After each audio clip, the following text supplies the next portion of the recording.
써도 돈이 되는 절세 수다방, 줄여서 귀등돈입니다. 정말 완연한 봄입니다. 여의도를 오다 보니까 벚꽃이 막 흩날리면서 정말 마음이 막 설레는 봄인데, 벚꽃 구경하셨나요, 두 분? 네, 본의 아니게 지나가다가 본의 아니게는 뭐죠? 오늘 볼 생각이 없었는데 지나가다 벚꽃을 네. 오늘 활짝 폈더라고요. 네, 정말 너무 예쁜데. 너무 추워요. 그러니까 아직 혼자 겨울 저희는 그래도 좀 화사하게.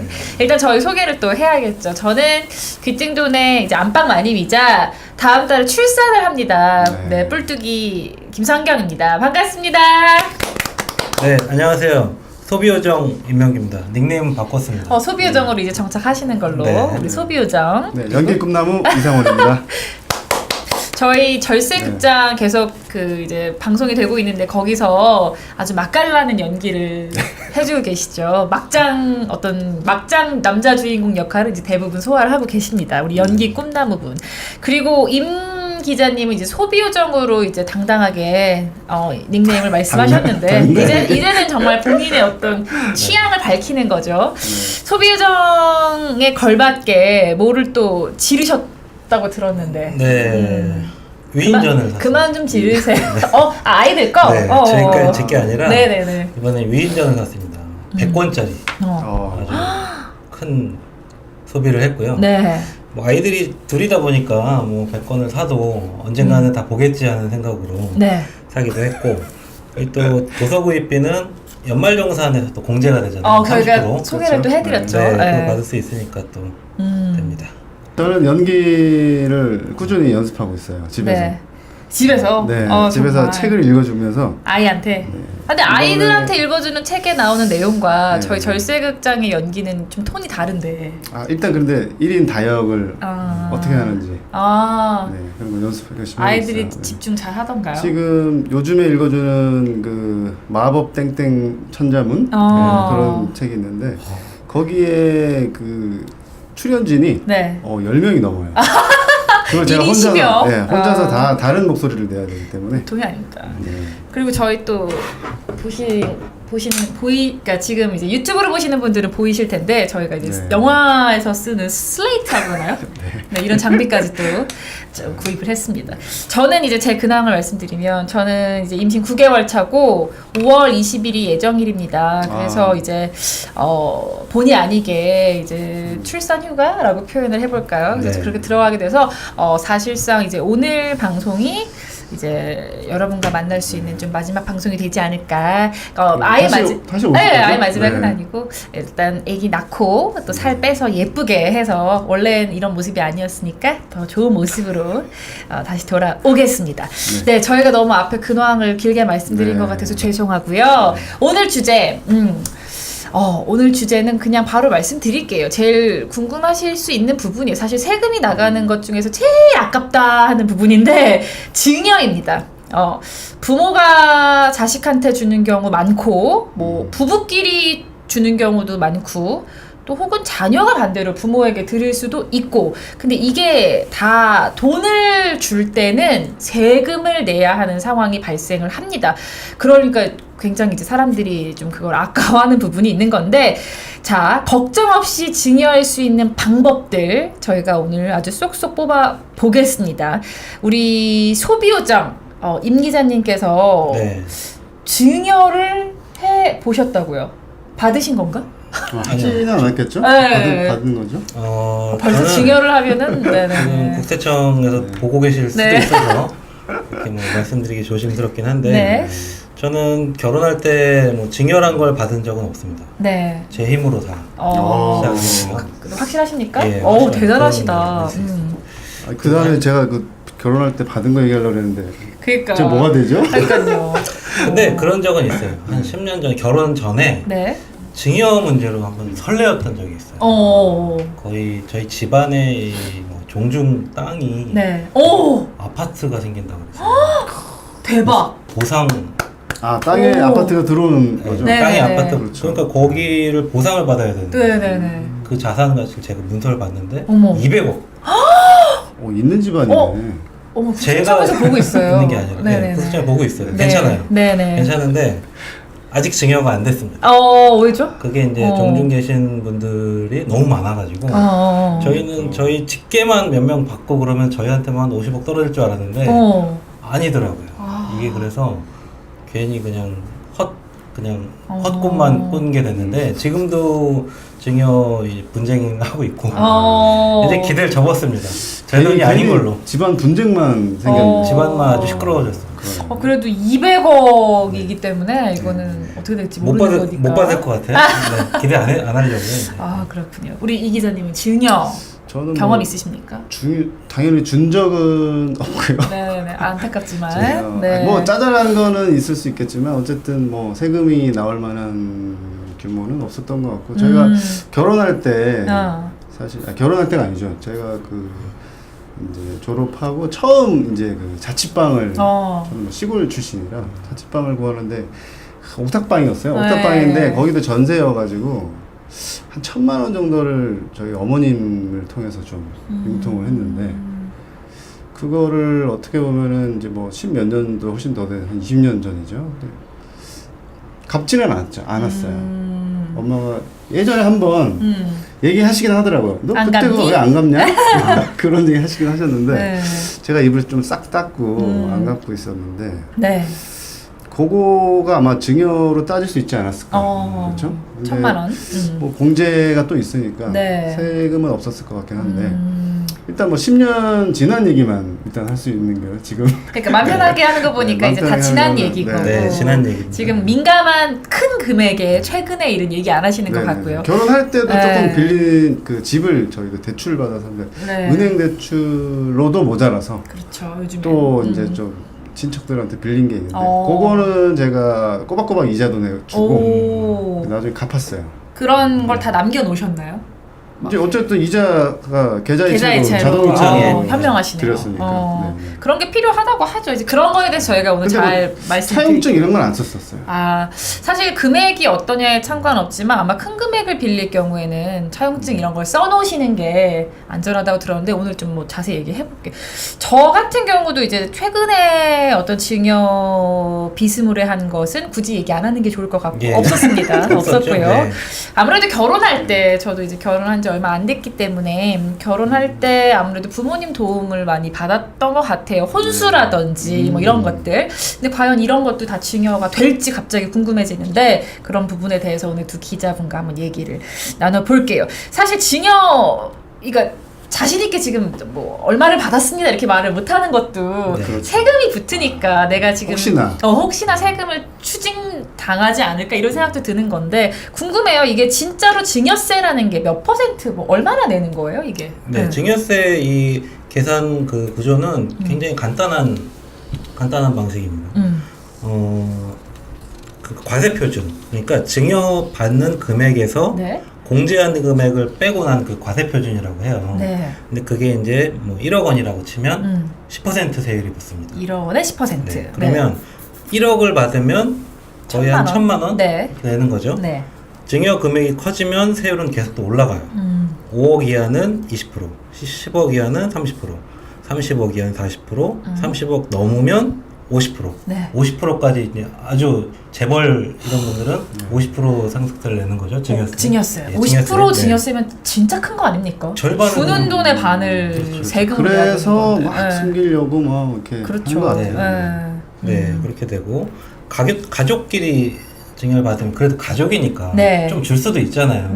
그런 거니까 공제를 좀 해줘요. 증여재산 공제라고 하는데 그거는 이제 배우자는 6억. 배우자니까. 같이 이렇게 여보 듣고 있죠? 재산을 같이 이제 공동으로 이렇게 뭐 불렸다. 그쪽으로 보면 되고 자녀는 5천만 원. 5천만 원. 그리고 미성년자 자녀는 2천만 원이고 그리고 사위 며느리도 공제가 돼요. 그렇습니까? 1,000만 원 공제가 됩니다. 알겠습니다.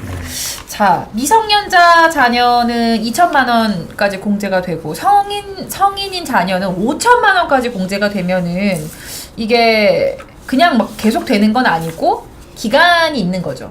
한 10년.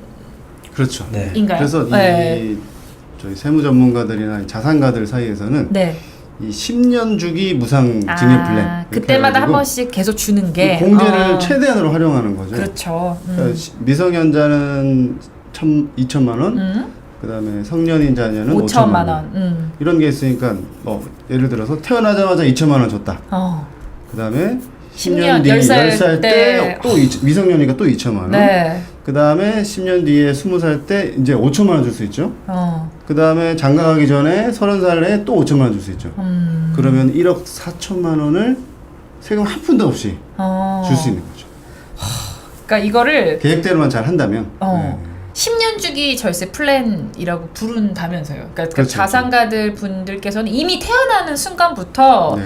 그때 이제 공제 받을 수 있는 거니까 이왕이면 활용하자 해가지고 10년 터울로 계속 그렇게 돈을 주는 건데 그 한도가 지금 2천만 원, 5천만 원 말씀드렸는데 그것만 기억하면 되는 거예요? 아니면은 뭐 어떻게 이게 10년 동안 합쳐서 2천만 원을 조금씩 뭐 나눠서 줘도 되는 건지. 그러니까 이게 여기서 제일 한 방에 주는 건지. 그러니까 네. 조금 헷갈릴 수 있는 게 네. 제일 중요한 거는 증여일을 증여한 날을 네. 기준으로 10년 전을 역산해서 합산. 그러니까 태어나자마자 준 거는 네. 역산해봐야 그 전에 없잖아요. 네네. 그러니까 당연히 그냥 2천만 원까지 공제가 되는 건데. 네. 10살에는 그 전 0살부터 10살까지를 다 합산한다는 거죠. 그러니까 태어나자마자 주고 네. 10살이 지나자마자 주면 네. 10년 안에는 2천만 원밖에 안 주게 되니까 그거는 그냥 공제가 다 되는 거고 네. 다시 20살 될 때까지 아무것도 안 주고 10살 때 준 거 그대로 있으면 또 네. 2천만 원 공제되고 이런 식인 거죠. 근데 주는 날 기준으로 그 날을 기준으로 하다 보니까 만약에 태어나자마자 2천만 원 줬어요. 네. 근데 5살 때 또 2천만 원 줘. 그러면 안 되죠. 근데 왜냐면 10살까지 또 2천만 원 되니까 이렇게 생각할 수 있잖아요. 아니면 태어나자마자 2천만 원 줬는데 또 10살 때 네. 2천만 원 주고 한 뭐 15살 때쯤에 또 2천을 줄 수도 있잖아요. 네. 아니면 그보다 뭐 적은 금액을 줄 수도 있고. 네. 근데 그 시점부터 다시 10년을 더하니까 15살 때 준 거에 대한 증여세를 계산할 때는 네. 10살 때 줬던 것까지 합산이 되는 거죠. 합쳐지는 겁니다. 나는 이미 10살 때는 정산했는데 신고하고 뭐 이제 끝난 줄 알았는데 그게 아니라는 거죠. 그래서 요 10년 주기 무상증여 플랜도 그거를 잘 계산해야 된다고 하더라고요. 10년을 잘 그걸 하셔야겠네. 계산을 주는 뭐 10년 단위마다 무조건 되는 게 아니라 10년을 역산한다. 합산한다. 이렇게 생각하면 될 것 같아요. 그것 좀 기억하셔야 되겠어요. 그리고 원칙적으로는 증여할 때마다 신고를 하는 게 원칙이래요. 그러니까 뭐 금액에 상관없이요. 그렇죠. 2천을 주더라도 신고하는 게 맞고 또 200만 원씩 10년 동안 줄 수도 있잖아요. 그렇죠. 그래도 합계는 2천만 원인데 원래 원칙은 2천만 원 줄 때마다 증여세를 신고해야만 돈을 200만 원 줄 때마다 그래야만 나중에 또 합산하는 게 정상적으로 되는 건데 이게 어차피 2천만 원까지만 주는 거면 세금이 안 나오니까 뭐 걸리거나 조사를 하거나 그런 게 없어서 그럴 뿐이지 원칙은 증여할 때마다 신고를 하는 게 맞다고 하네요. 그러니까 공제 한도를 잘 이용하려면 일단 이 10년 역산한다는 거 계산을 정확하게 하셔서 날짜 좀 하루라도 겹치면 또 이게 불이익 생길 그렇죠. 수도 있으니까 그거를 신경 쓰시면 될 것 같아요. 또 생각해 볼 거 있을까요? 또 저번에 그 트웨이스님이 파워블로그 트웨이스님이 나오셔서 부동산 절세 얘기를 하시다가 마지막에 증여세 얘기를 좀 하신 적이 저도 그거 되게 기억에 남았어요. 그게 상당히 중요한 포인트예요. 그러니까 이왕 줄 거면 그 공제 한도 세금을 안 내려 하지 말고 좀 내면서 절세를 하는 방법이 좋다.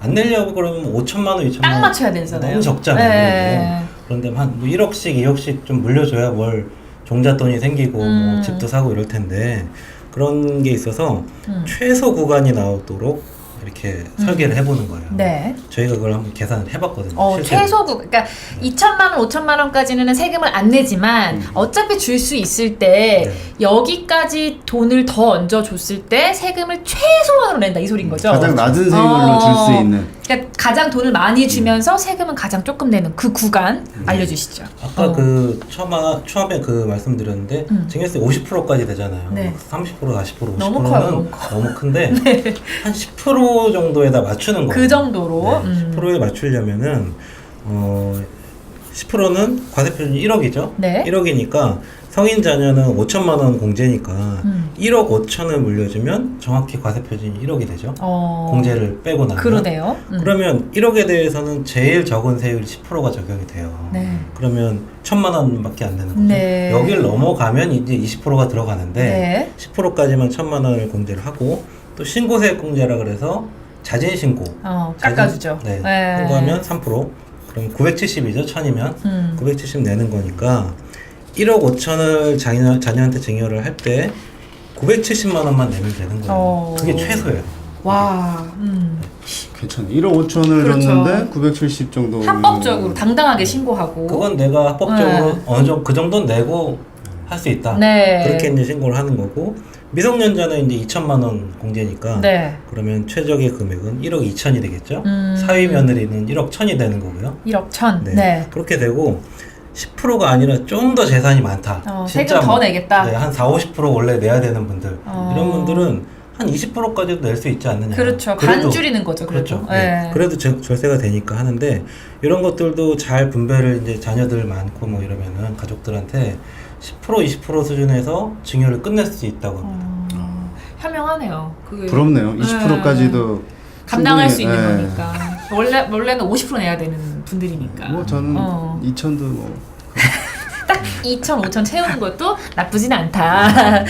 자, 그러니까 생각을 조금 바꿔서 이제 오히려 자산이 좀 있으신 분들은 그때그때 이제 증여를 하면서 가장 쉽게, 가장 세금을 덜 내면서 증여를 할 수 있는 어떤 가장 빠른 방법 알려주신 건데 세금을 아예 안 내겠다라기보다는 가장 조금 내는 그 구간에 맞게끔 그 돈을 증여하는 것도 하나의 선택지가 될 수 있다라는 저희가 팁을 알려드린 겁니다. 네. 그리고 여기서 그 재산의 한 10%를 낸다고 하면은 세무조사 받을 필요도 없고 아무 문제가 없는 그렇죠. 거잖아요. 신고를 다 한 거고 또. 네, 그렇게 되는 거고 그 10% 아까는 이제 10% 구간을 세율 구간이라고 봤는데 실제 세부담을 좀 계산을 해봤어요. 그러면 재산에서 한 10% 정도 내보자. 내 재산에서. 그렇게 계산을 하면은 한 성인 자녀도 한 2억 정도를 물려줘도 네. 증여세가 1,940만 원이에요. 그럼 10%가 안 되죠, 좀? 9. 몇 프로 정도 되죠? 그리고 미성년자도 한 1억 5천, 사위 며느리도 한 1억 3천 정도 물려줘도 한 10% 정도만 세금을 내는 게 돼요. 네. 신고세액 공제 다 포함을 해가지고. 그리고 이제 손자나 손녀, 이런 손주들한테 물려주면 세대 생략이 됐으니까 뭔가 할증. 더 절세가 되는 느낌이 들잖아요. 네. 그러니까 할증을 붙여요. 30%를. 세액의 30%를 가산을 하는데 그렇게 해도 한 1억 7천까지는 이제 뭐 10% 수준에서 증여세 부담을 끝내는 거죠. 이 증여를 하기 전에 이런 좀 시뮬레이션을 좀 잘 해보시면 황금 비율을 찾을 수도 있는 거죠. 저희가 오늘 굉장히 구체적인 금액까지 알려드렸거든요. 이거 자기 상황에 맞추셔서 이 정도 선이면은 이 정도 세금 내고도 물려줄 수 있겠다 이렇게 좀 찾아보시면 도움 될 것 같아요. 제 상황이 없다는 게 좀 아쉽네요. 저는 이걸 이용해서 이제 다시 받을까 이런 생각을 제 농담이고요. 오늘 증여세에 대한 모든 것 아주 이렇게 쉽게 설명해 드리겠습니다. 일단 잠깐 쉬고 증여세 얘기 더 계속해서 이야기 나눠보겠습니다.